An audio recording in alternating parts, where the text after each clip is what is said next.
Hi, good evening to everyone. Thank you for joining me for what should be another interesting presentation. As usual, we're focused on the COVID-19 pandemic and looking at the outcomes from multiple angles. I've been focused on the science, but there's still a lot of important principles around what it is that we need to learn in order to make sense of where the pandemic is. For those people who are interested, I'd like to encourage you, join us on our research journey. There's Substack, there's Patreon, there's Macmillan Research with courses. So please, we're happy to have you on board. And at the moment now, we'll get straight into our interview and introduce Rachel Taylor. Dr. Taylor, she's a neuroscientist. She's been interviewed on BBC, ITV. She's been on GB News. So it's a tremendous honor for me to have her as well. So let me very quickly add her to the stage. Hi, Rachel. How are you? Oops, I've Well, got thank you muted. Go ahead. Go ahead. I'm very well, thank you. How are you? Excellent. Thank you very much. Rachel, could you do an introduction so that people know who you are? Yes, I'm a neuroscientist, and my mission in life is to create a better and kinder world, one brain at a time.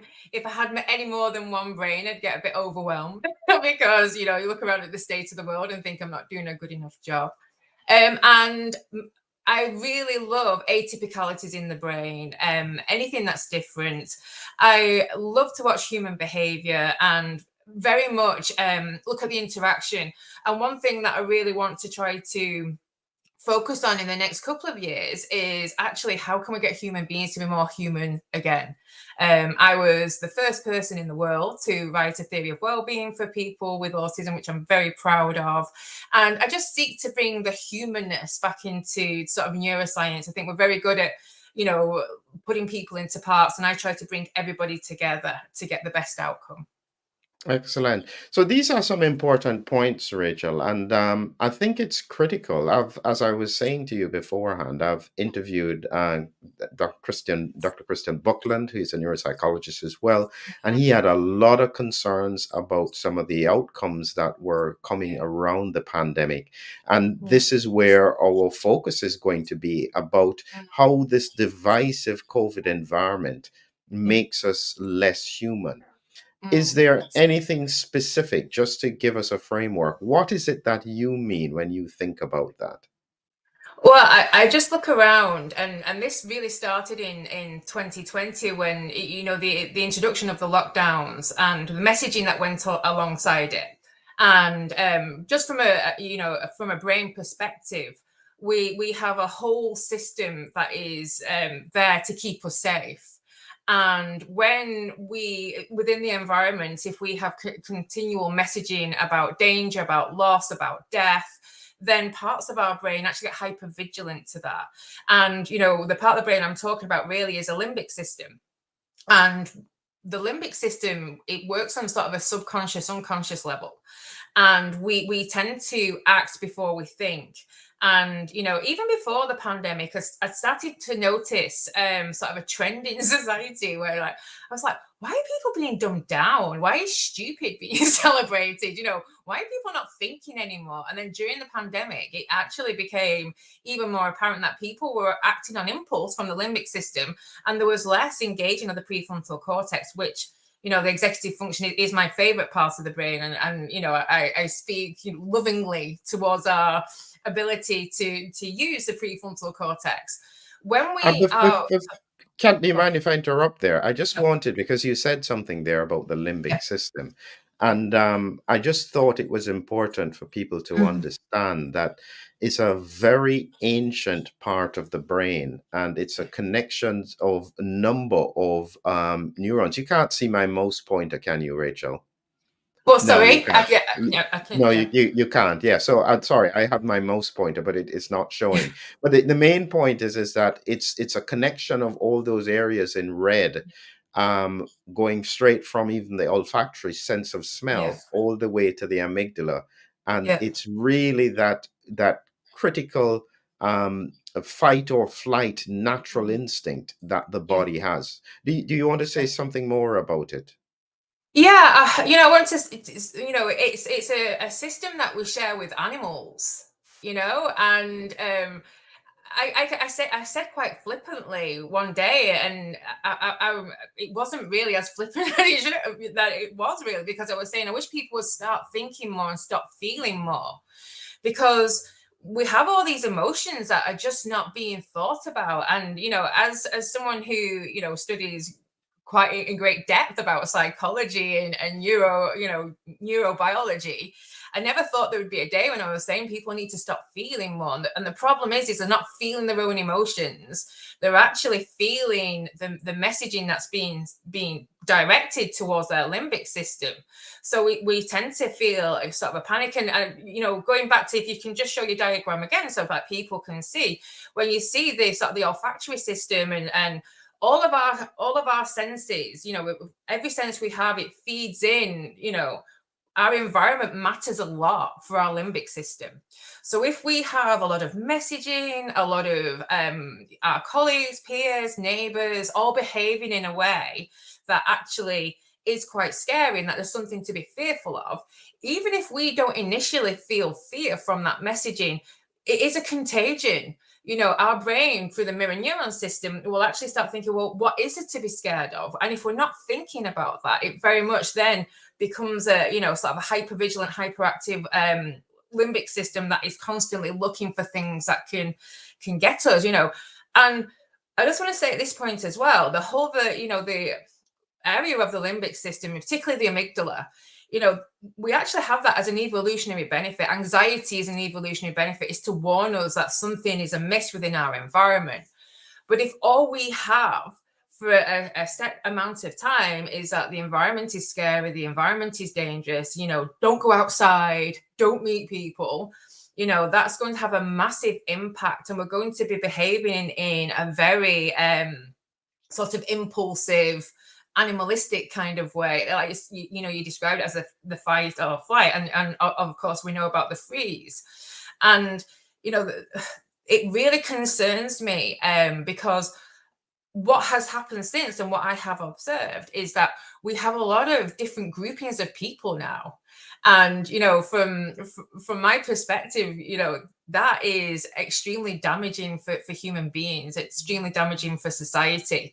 And it's something that I try to speak about and try to support people to actually see what's been going on, because divisive environments are just not good for human beings. I agree. I mean, politics is bad enough, and when we look at what's happening in the US, where you have this Democrat side, the Republican side, people can't seem to understand each other. It almost becomes a war around just selecting Yeah. somebody to represent the country.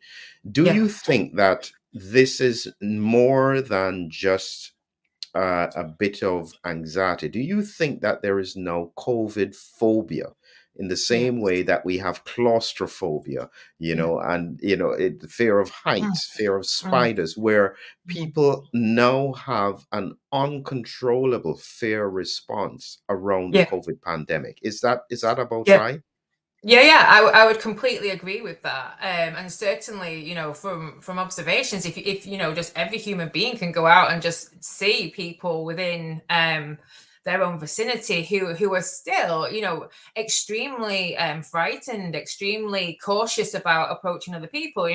Within the UK, even though prior to the pandemic, we weren't really a face mask wearing society. When you hearing sort of the ramping up of news around, oh, we've got a new COVID variant, or this is happening, that's happening, you can see that actually there's an uptick in people who are wearing face masks. And what's really interesting is they're not medical face masks, which actually protect them. There's still the pretty bog standard face mask, which it doesn't offer that great amount of protection for that wearer. And it's just to me, it's just like that reassurance that they have got some level of protection, whether it works or not. And the point being with all of it is that if people cast their mind back to the messaging that happened, certainly from March 2020, prior to March, the messaging wasn't as on point as it was in some other European countries, in terms of ramping up the fear.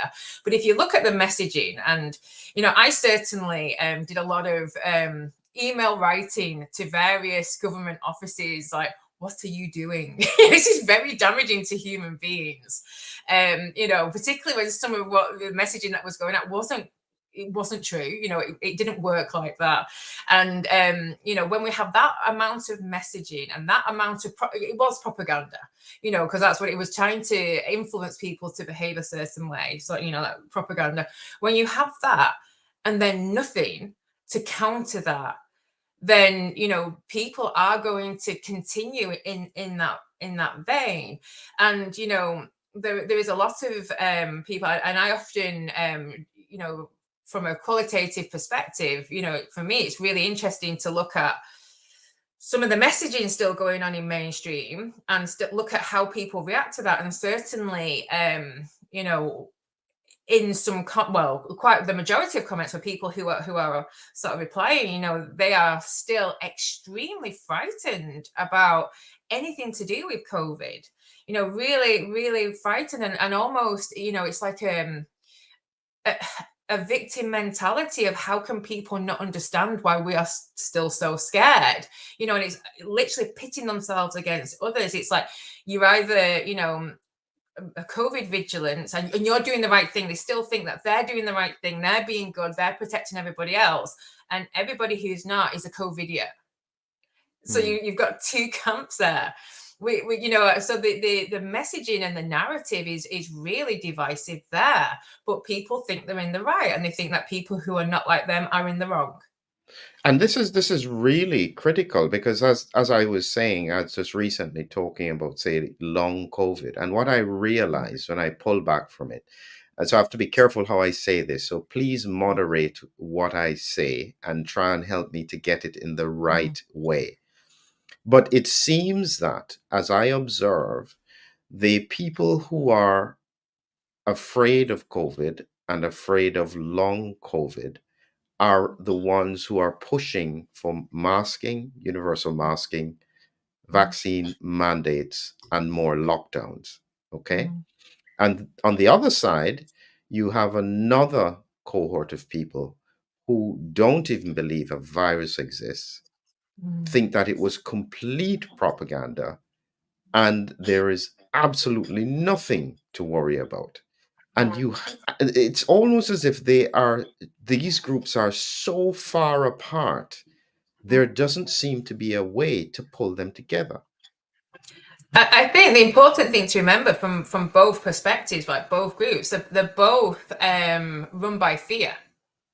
So as equally as one side is scared of the virus, scared of what can happen, the other side is scared of what the potential of thinking about the virus, what it did to society and how it affected them.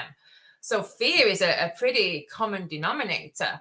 And from my perspective of really wanting to bring people together, it's having that empathy and understanding that both sides equally are scared of something happening.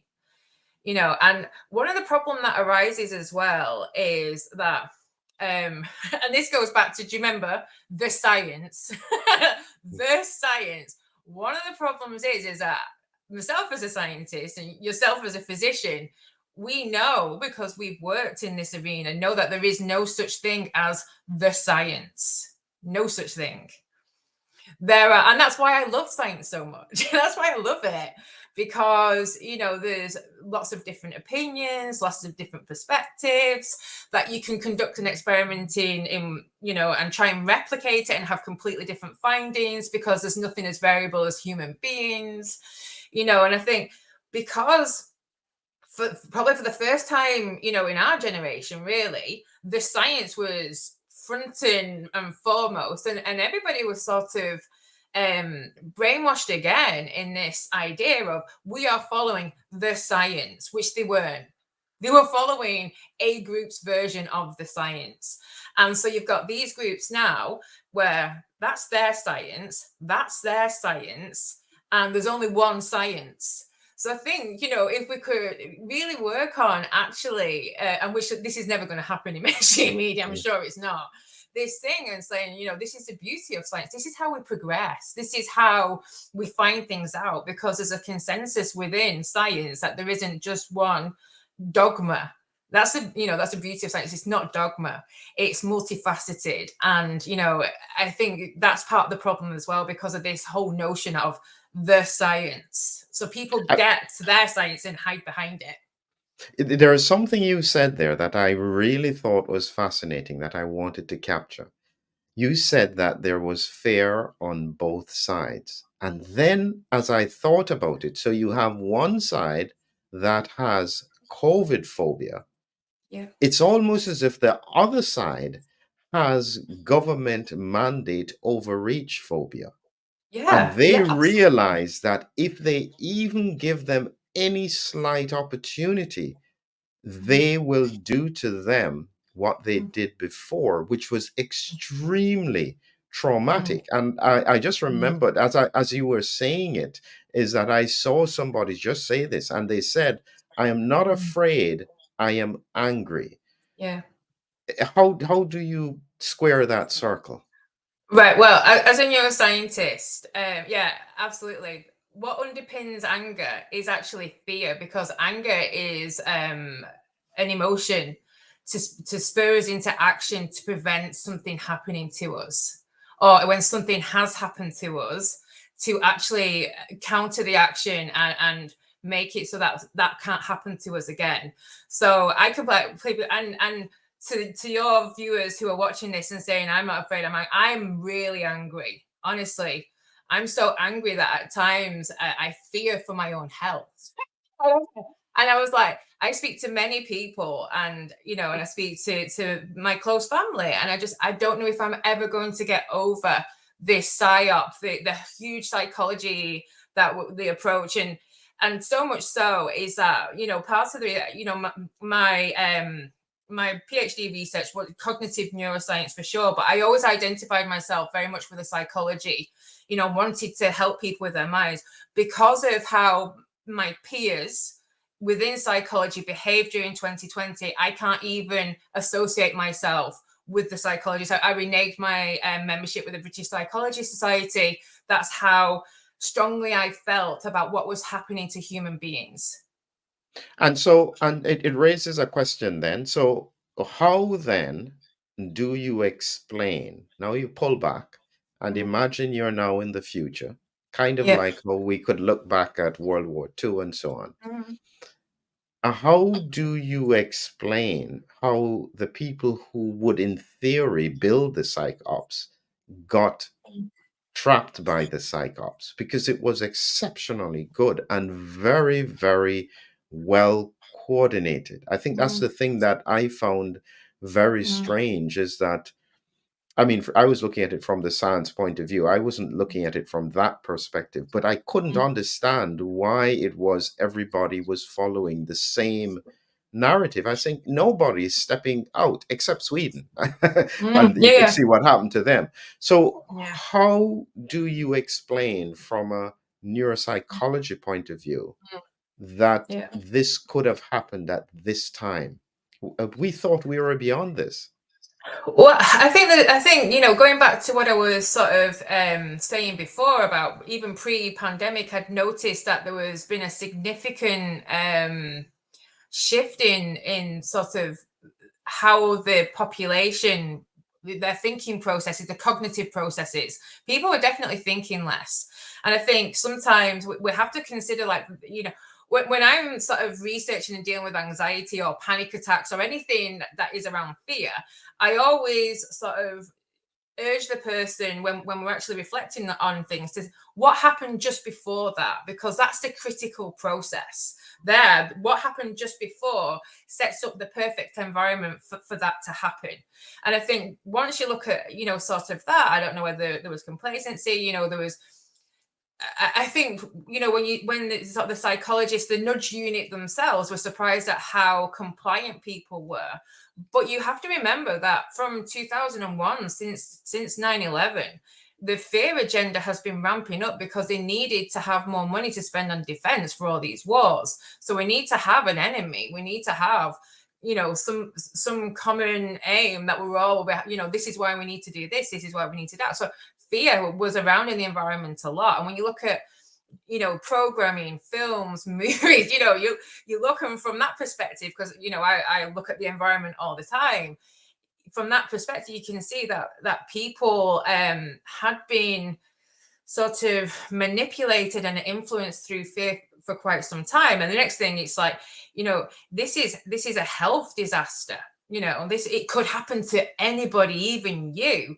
Whereas any kind of health campaign before was targeted at certain groups, that you were only in danger of this if you were.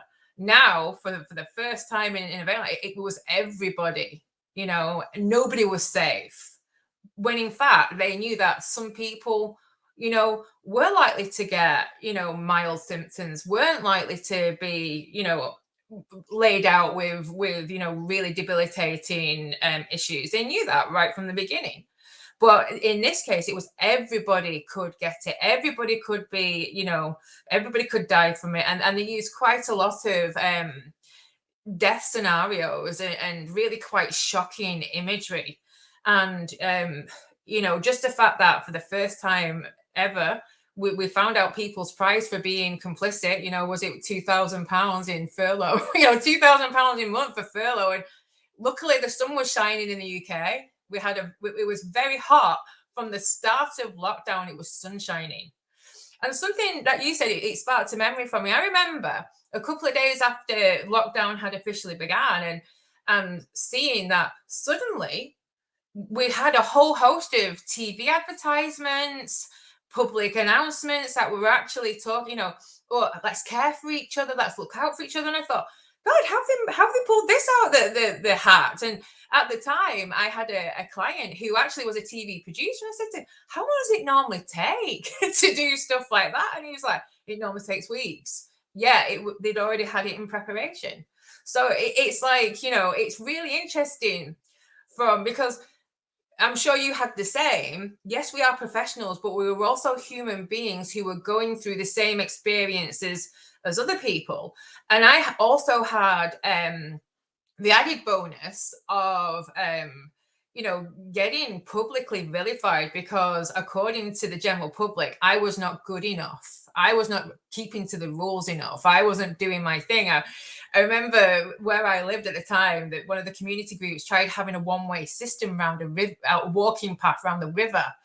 And I happened to sort of write and just say, that's not okay. That's actually going a step too far. Do you understand how viruses work? Do you understand what's going on here? And I was literally, if they could have lynched me and burnt me at the stake, they would have done. And I'm like, so it was very interesting, both from a professional and a personal point of view, exactly what was going on there. I was just thinking back, and I tell you, it's very important for people to stop and reflect and acknowledge the real fear that existed. And I usually say, I remember that fear when a colleague died, because no colleagues ever die from anything else. So we knew this was serious when we saw people, colleagues around us dying. So we knew this was significant. And so it does make you afraid, but you can't afford to think about it from a clinical perspective. But you can see that if that already present fear is augmented in the population, and then there is nothing else for them to hold on to, because at Yeah. least we could observe, meaning that from a clinical point of view, Yeah. even sometimes the vulnerable who got COVID Mm. didn't really get sick. And so we Yeah. knew that, okay, clinically, this doesn't affect some people, Mm. and we don't quite understand why at that time. Mm. And that was where Mm. the research would come in. But Mm. for the general public who was locked in their home and who only Mm. had the TV, which was Mm. counting the deaths every single day, Yeah. Yeah. Yeah. this was pretty heavyweight stuff. Yeah, it was huge, and from somebody who deals with statistics, and I suppose I'm fortunate in some way, is that I know how statistics work, and you do as well. And many statistical models, you can sort of say, what do you want the outcome to be, and then I know which equation to run. I know what to do in the software. I can make this data look like anything you want it to look like. And I believe You that's what shouldn't happened with the say modeling for the that. but it is true. But it is actually true. And I think people need to understand that, which is why arguably when, most of my research, yeah, I do some quantitative, but I like the qualitative because that's straight from the person's mouth, and that's very important. But when you looked at the modeling that was done, which was where quite a lot of the policies were sort of based on, and certainly the mandates, even at that time, you knew that the modeling was fatalistic and it was catastrophizing, and it wasn't quite meeting the sort of the factors within the environment. And quite rightly, when you point out this ticker that was going up every day. But then you know in hindsight, you look back and that they were counting everything as a COVID death. Wow. Everything was a COVID death. And it was really interesting to me. And also, my partner at the time was out in New Zealand, and not only were people not allowed to go into New Zealand, people weren't allowed out of New Zealand. And he was there for 9 months. He should have been there for 3.5 months. And he very much thought he was never going to get back to the UK because the messaging was so strong there. He thought, I'm never going to get home. That it was like everywhere was catastrophizing. Everywhere was, we have to do this. And it's almost like in sort of we're doing this because you don't know how to look after yourself. So we're making all the decisions for you because you're just all stupid children. And therefore, we're going to decide what's best for you because you can't decide for yourselves. And I think for quite a lot of people, that was so alien. And, I can see why that is more frightening than actually contracting a virus. Yeah. I thought about something because I'm trying to find an analogy. And I remember when I was in school, in high school, and Mm, somebody had a scary mask and they mm, put it on. And in the night, they went around and they'd wake people up and scare them with it. yeah. I still remember that mask. Mm, It mm, was so scary. Now, yeah. after you had been scared by the mask, and then Mm, the person takes off the mask, and you go, oh, it's not actually this frightening creature. mm. What's interesting is that the fear doesn't change. No, no, it doesn't. I still remember. It's kind of Mm, like yeah. playing with the thing that people are Mm, most afraid of. If somebody's claustrophobic and you yeah. pretend you're going to lock them in a coffin, Yeah. they will not forget, and it will not be a joke for them. No, And no, you can't undo that damage so easily. no. Oh well, What? because it's not damage, is it? It's the brain's mechanism to ensure that you're never going to be in that situation again. The hippocampus, where quite a lot of our memory store, it's overlaid by emotion. So when we are triggered with that emotion, the memory comes. That it's because the brain needs a very simple way of pulling up. Patterns trigger. It's very energy expensive. So it looks for every which way. So it doesn't stop and think, oh, is that like such a time? Oh, just in case it is, I'm going to flood your body with that emotion just so you can take adverse actions should you need to. And because the hippocampus is in the limbic system, if you are not thinking, if you're not consciously saying, what is the likelihood of that happening to me, let's do a proportion assessment here. Unless you're doing all of that, which not many people would do in that kind of situation, your body is going to then, from a physiological perspective, is going to react as if you're still in that position, and you're scared for your life. That's the beauty of the brain, as well as it's As not a your friend. weakness. Yeah.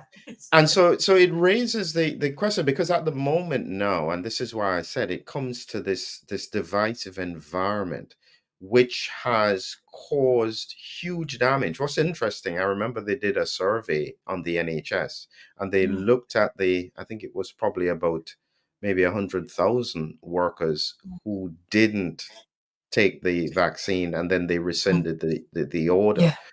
And I think it's a huge number, like 80 to 85% of them Mm, no longer trust the system mm, and will never trust the system again.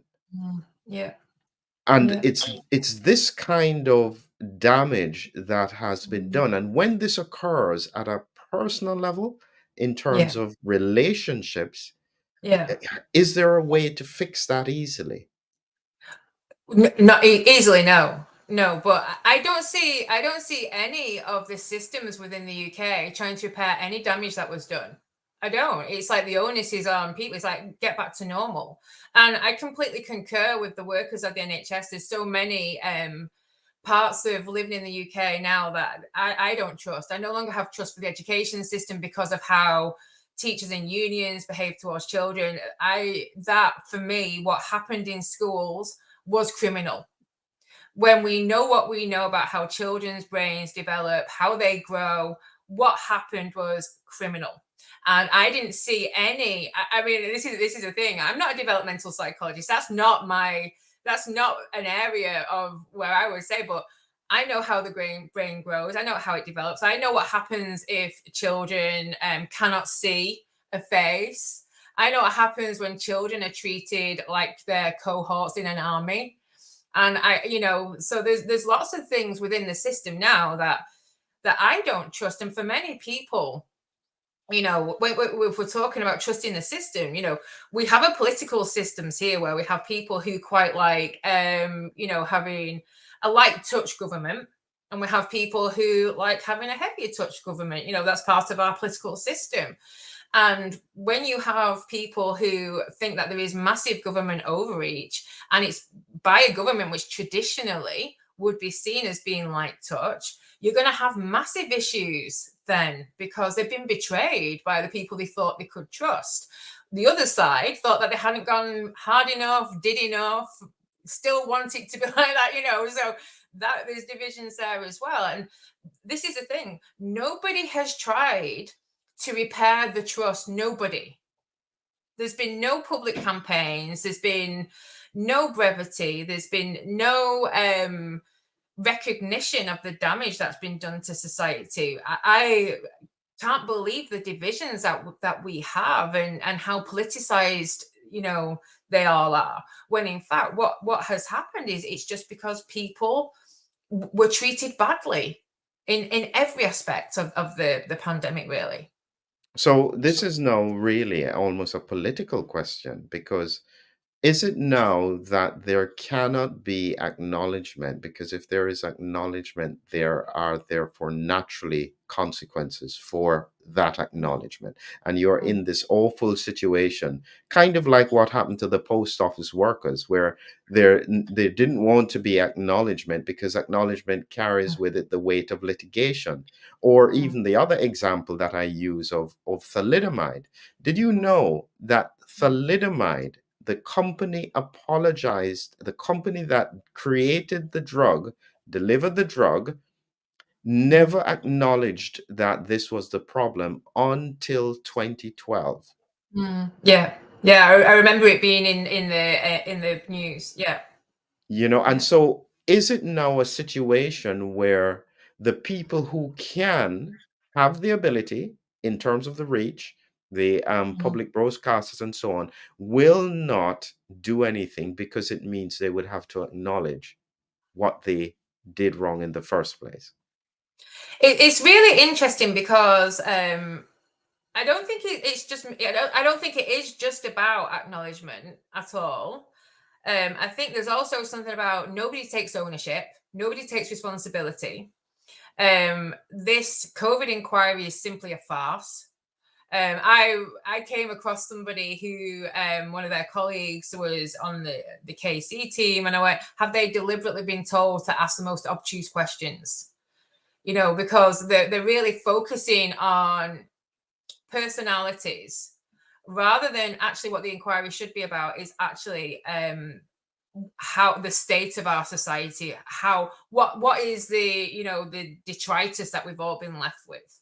And certainly there's been no tough questions about really who's taking ownership of it. It's literally been a bun fight, and it's such a big distraction.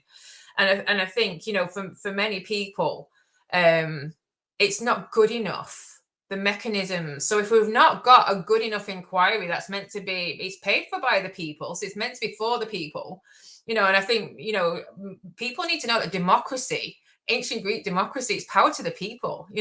That's what a very quirky thing about me, that I did ancient Greek, Latin, classical civilization. I'm very much a philosophy stroke scientist, because I think we do what we do because of the big questions. Why do we do what we do? We want to answer the big questions. And one of the big questions for me, within the COVID, the whole pandemic, was some of the key decisions that why were they taken? They seemed very much political rather than from a public health perspective. Yeah, I think that they certainly clearly were. And I think that one of the, Mm, how do I say this? When you pull back from the pandemic mm, and you let it distill, and this is probably going to occur 10, 15 years down the line. And mm, if we can get our minds in the right place now, we could probably do it. yeah. There are a number of critical questions that Mm, are not part of the inquiry but should be. mm, And I still can't understand how anyone from any side of the fence, pro, anti, mm, doesn't see that the biggest question was origin. yeah. If you Yeah. don't know origin, if you don't know where did this Mm, come from? mm, Why, if it was created, why was it created? What mm, was the purpose? If you are not asking that mm, kind of deep, important mm, question, mm. you can never understand or get to any kind of resolution Yeah. with regards to Yeah. the pandemic, because Yeah. within that question answers the answer that you are looking for, which is how did the world coordinate so quickly and Mm, do this powerful messaging? Who, mm. what was behind that? Yeah. Then you can start to understand the pieces Yeah. of the puzzle. But if you Yeah. don't start with the right questions, there Mm. is no chance of finding the right answers. Yeah. It's like I said to you before when we were talking about, how fear manifests in the brain, and when we have, start having like panic attacks, anxiety attacks, when this fear takes over. And I said to you, it's not that that's not where your answer lies. Your answer lies in what happened just before, what made that actually be able to happen. And very much, the origin story is something that, just the very fact that people are not allowed to discuss it, people are not allowed to question it, people, it's like if you come out and say anything against any kind of mainstream narrative, you're labeled with, basically a COVIDiot or an anti-vaxxer. It doesn't really matter what your credentials are. If you are not with the mainstream narrative, if you are questioning, and particularly, sort of the origin story, and just say, this doesn't look quite right. For me, it was like, when it all happened, it was like, from a human behavior perspective, from somebody who very much looks at the environment, this something felt completely off, because it was, they're not following the pandemic plan at all. And yet, for a government that we knew was particularly inept, we'd known that for a while. There was nothing. There's nothing grounded in sense within the Johnson cabinet. So for them to have like almost this playbook of, this is what's going to happen next, this is what's going to happen, and all the imagery that came alongside it, and all the messaging that was going out in mainstream media, I don't know how many times I was called stupid because I was in the part of the group that actually was asking questions. That's, particularly, Piers Morgan, stupid granny killers. And I'm like, well, I'm in one of them because I'm actually questioning what's going on. Well, I'm not blindly following, just this general narrative, because as a scientist, it doesn't ring true. And actually, I felt quite offended that they thought I was that stupid, that I wouldn't be asking questions. And I'm like, I'm just not stupid. And towards sort of the end of, mid to end of 2021, I had to resolve to myself that I would actually just look at people that, I'm just not like you, because I was expending so much energy trying to explain and justify my position of why I didn't quite believe everything that was going on. Yeah, so it raises some big points, and I don't know if you've ever been in the position of, and you have to think carefully about it. So, meaning that if you flip the situation around and your perspective was found to be completely flawed Mm, and your actions were causing a problem, mm, how would you acknowledge it and how would mm, you handle it? Because mm. that's where the answer lies Yeah, for others. What would you do if the tables were turned? yeah. The thing is, I'm a very ethical person. So much so that, I actually behave how I tell other people to behave. For example, from a neuroscientific perspective, I know that social media is really bad for the brain, so I don't have any social media and I won't even entertain, going on it. So from an ethics perspective, it's like ethically, I am really happy to be proven wrong. And in this instance, let me tell you, I would love to be able to say, oh my God, I got it all wrong, you know, because who wants to be right about something like this? Who wants to be right about the propaganda used and how damaging it was to people? I don't know whether your listeners will be aware, but when people are socially isolated, structural changes happen within the brain, really quite damaging structural changes. Which is why we have still, quite a lot of people who are massively fearful. They almost crave the very thing that they are scared of. So they'll have an idealized version of what a human being is like, and until they meet that human being, they're going to keep themselves isolated. So wait, that's the changes that happen in the brain. So I would love to be able to put my hand up and say I was wrong.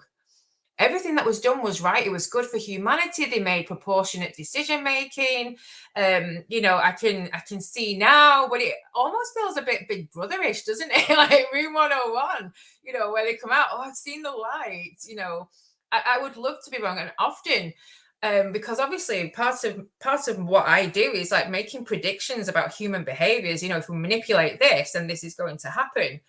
And I often feel really sad because I wish I was wrong, because what I'm predicting isn't that great for humanity. We're not on a positive trajectory. And every time it's just like, I just wish I was proven wrong. And one of my saddest moments, like sort of, I think it was back in January, and this is really, for me it was sad. It's like I'd always thought I was a realist. I always thought I had like an objective scientist mind. And then I realized actually I'm since the pandemic, I'm actually erring on the side of an optimist. I want things to be better than they actually are, and I thought I need to factor in that bias. In anything I'm writing, I need to say, I might have a bit of a bias here, an optimist bias in that I want things to be better than they actually are, because I do, and part of that is I got it wrong. They Yeah. had all they were the benevolent leaders, and I got it wrong. But yeah, I would love to be able to say that. So when you said some important things there about what you're concerned about for the future. Now, for people who are listening to me, I'm still talking about COVID because I am concerned about the longer term outcomes from a health point of view. And it's not specifically about COVID because COVID in and of itself doesn't cause severe lung disease anymore, but it is still a very serious virus if it causes reinfections, especially in people with comorbidities. And so I am worried about the longer term outcomes around it. And I think we need to look and try and mitigate them because it's going to be disastrous. That's my concern. And I don't mind being wrong on that. But when you look at your concern, I want you first to start off with what, based on your experience in terms of neuropsychology, are the Mm, likely outcomes for children who should mm, have been in school and had about 2 years of lockdown? What is mm. likely to happen to them? Well, I was really concerned about the amount of screen time that children were having, and now we seem to have an explosion of diagnoses of ADHD. And I find that really interesting because obviously it's an executive function disorder and the prefrontal cortex doesn't actually fully mature till 25.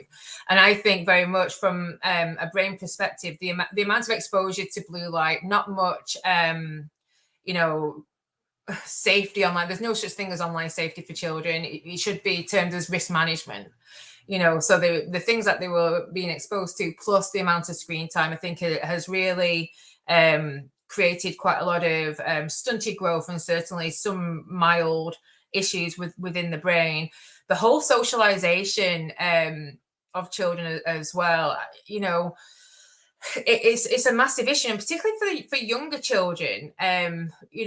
We learn a lot from the mirror neuron system, which is actually that my brain sees you doing something and my brain behaves as if I'm doing it as well. That's how we learn, and how we can also learn how to empathize with other human beings, learn to understand micro expressions on the face. That was all gone, and children's world was very small. And certainly, if they were within a family where there was quite a lot of fear and anxiety, and certainly, most families weren't allowed to, fraternize with extended families. So they went for a great amount of time where not having any of that sort of extended family intervention. And, I often think of, it takes a village to raise a child, and it really does. And most children during that time had one or two people who were under a lot of stress, who were under a lot of pressure. And, parenting within the Western world is not that easy, because of how we live our lives. And so for many children, they would be living in a tinderbox sort of stress and potential abuse, potential violence. Certainly we know within households there was a huge uptick of alcohol. A lot of domestic abuse really ramped up then. And, for the younger generation, and again, it's the same as for the rest of us, there's been no work to actually mitigate any of that. No work whatsoever. And I have 3 children. My eldest child is approaching 25. She was at university during the pandemic, and that was horrendous for her. And I had 2 younger children who were 6 and 7 at the time. And, my eldest child, when she was growing up, my greatest sort of fear for her was making sure she had the right education, so she had the right opportunities. When my 2 younger children now, my greatest fear is, are they well? Have they got wellness? And I've had to say, I'm a great believer in education. I immerse myself in learning every day. But for me, it's like, I no longer trust the adults around them within the education system, so they're both coming out. And I think for many parents, that was an issue as well, is that I think there's, currently 92,000 children who are no longer on the school roll. And mine will be two of that number. And it's not that I am not an ally of education. It's that I see it as damaging. And I think, for a lot of parents, it's not really an option for them to take their children out to school, and they're sending their children to a place. We hear a lot about the social contract between schools and parents. Now, parents are no longer respective of it, but what have schools done to actually repair that social contract? Because they did a lot during the pandemic, which interestingly, it wasn't legislated. There were suggestions by the Department of Education. It was actually up to the Board of Governors for each individual school how far they were going to take some of the suggestions. So it's really interesting. So I really fear, because we have a lot of children now who I just don't think are going to get the support they need to be fully fledged members of society. And we're very quick to give labels to children. And as a neuroscientist, I don't think we should be giving children any labels. I see a lot of children who are in distress. That's what I Mhm. see. And the antidote for distress is comfort, not giving them a label. Yeah, so I think this is what is coming out, is that you're quite right. There has been a lot of damage that was done societally that needs to be repaired, but what we're having is not even an acknowledgement Yeah. of this damage, and so therefore people are just saying, "Yeah, let's just get on." And this will not work for children, absolutely. And it Yeah. will not work for adults. So, what is the situation, therefore, in terms of adults and these divisions? So, children are one side. Mm, What happens with these divisions in societies where you have mm, you have even a splitting out of the different mm, groups? You have the pro-vaxxers who are well. mm, Then you have mm, pro-vaxxers with long COVID. Then you have you have the anti-vaxxers who don't. Well, anti-vaxxers shouldn't be a word anymore. But mm, the point being is that you have all of these now multiple groups. mm. Is there a way for us to heal this divide? Definitely, human beings need human beings. And, one of the major things, about all of this is that everybody who feels that they're not in the group that's getting the most exposure will get a stress response from the basal ganglia just there. They'll all get a stress response thinking, oh, I'm not being valued. I don't matter. And, if people do want to heal the division, and I'm not sure they do, I'm not sure there's the appetite for it. So, I'm Mm, just going to say, I'm not sure politically there's an appetite for healing these divisions. And certainly from a system perspective, I don't think the system likes to say it's got things wrong.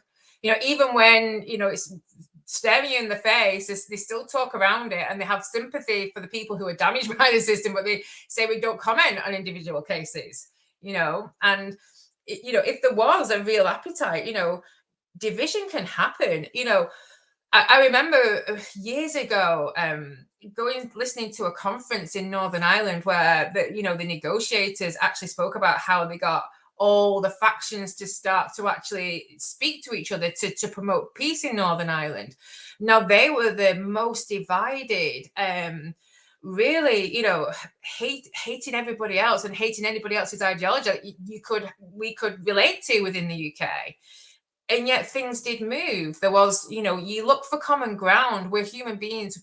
At the very least, we have certain commonalities, and that's where it needs to start, in acknowledging everybody, no matter what group you were part of, everybody was affected at a very deep level by the pandemic. Everybody was. There was so much fear. There was so much loss. There was, so much information out there that was contradictory that nobody really knew what was true and what wasn't. So that's why they had to choose the science that they believed in. And I think we need to look for that common ground and actually just say to people, do you want to carry on like this? Because this is really damaging, not just to society, but to you as a human being. We need other human beings. Our circuitry, our biochemical processes work better when we are together. There's some really interesting research around conditions such as schizophrenia, where people who are diagnosed with schizophrenia actually recover better and quicker in communities, in countries where they live in a more tribal, more close-knit, larger groups of people than people who suffer from schizophrenia in the UK, who tend to be isolated alone because everybody's scared of them. Whereas they have wraparound care and they recover quicker and have less psychosis in communities which actually care for the person. And I think, people need to decide on an individual level, what kind of society do I want? Do I want to continue with this scenario?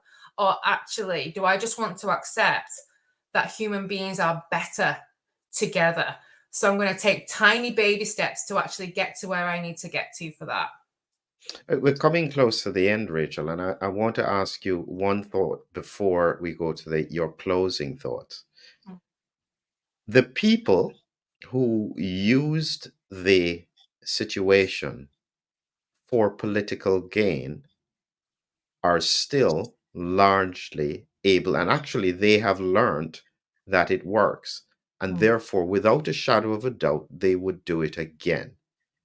How does society protect itself from those kinds of people?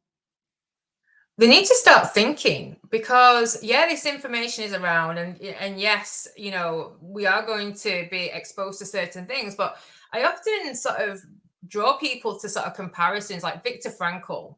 He wrote an entire psychological process based on the fact that he was incarcerated in Nazi concentration camps, and yet he said the only thing they couldn't take from me was my mind and how I wanted to view things, what perspective. So he retained his individuality and who he was, despite the massive environmental influences that were going on outside of him. And and this is the thing with human beings, is that, as an individual, we can feel quite hopeless and helpless, but that is really a device to get us to capitulate and be maybe a false complier, but to do what the leaders want us to do. But if we continue to have our opinion and our individual thought process and the ability to be who we are despite all of that, then they can never win. They can never take us. Wonderful. Yeah. So, as your final thoughts then to the audience, we have quite a few people listening with us. What would you want them to take away from your research and expertise and observation of the pandemic? What is the best takeaway for the future? I think, I've already shared that I'm really angry. I know a lot of people are really angry, but, in the future, what kind of society do you want to live in? Do you want children to grow up in?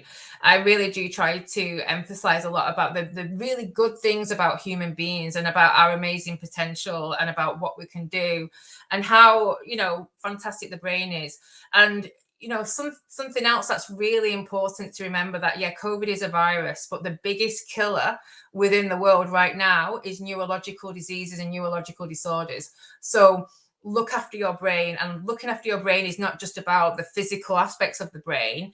It's about what information, what data your brain is actually getting on a daily basis. And we need to, yes, it's important to remember, and it's important to understand some of the negative aspects of society, but it's even more important that we also look for the positives, and we look for how we interact with other human beings, and the simple pleasures and joys that we can get from life. Wonderful. Thank you very, very much, Rachel.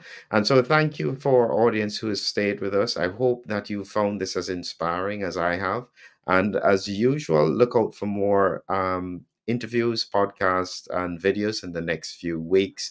Join in the research journey, and please click on the subscribe button. Rachel, thank you again. And just stay with me while we do this outro. Have a great evening, everyone.